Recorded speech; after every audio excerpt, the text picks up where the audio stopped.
Storm.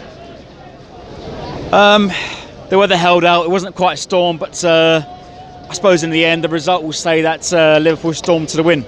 Well, yeah, the result will say that, but I don't think that's particularly fair. You know, we had them on the ropes for the first 20 minutes.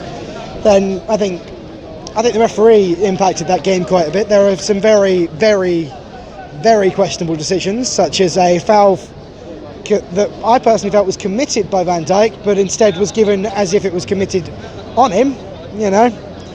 So the referee didn't exactly light up my life. I mean, Warnock was there in the post-match interviews a couple of weeks ago against Chelsea that all the decisions go to top six sides. I mean, did we see a little bit of that tonight? I mean, just a little bit. I mean, we've had our fair share, but tonight was a little taster. Oh yeah, no, this was definitely a show of the top six bias, if it exists. If it doesn't, what do you call that? You know, I mean, there were quite a few things he'd give for Liverpool, but wouldn't give for Southampton. You know, there was time wasting. He booked Bertrand, didn't even warn Alisson. You know, he only booked Bertrand when they were 1-1, and as soon as they went up 2-1 up, he didn't even talk to Alisson about it. You know. Obviously, I mean, look, there are positives to take from today. Obviously, we got an early goal. Shane Long of all the candidates, you know. Well, he only scores against Liverpool, didn't he, last year? You know, or not last year. A couple of years ago. A couple of years back, you know, the Carabao Cup semi-final. It goes brilliant with Titanic music if you want to go look that up. But no, I mean, I think a lot of the time we've shown teams like that we can go out and we can give them a go. I reckon if we'd have had Ings today, obviously he wasn't eligible due to the fact that Liverpool are his parent club.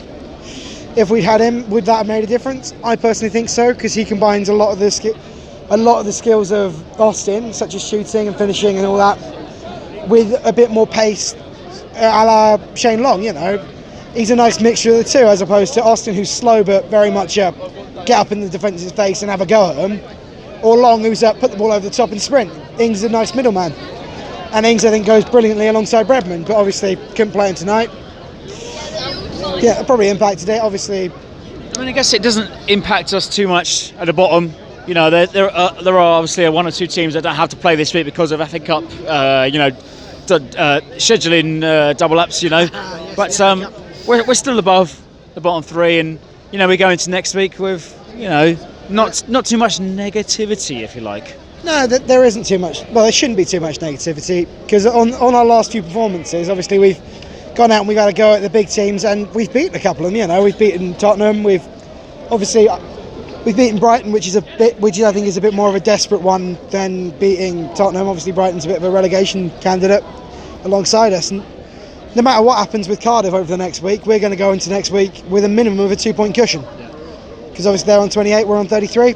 So, you know, would have been nice to get the win today, but obviously we didn't quite get there in the end. Great stuff, Tom. Cheers, mate.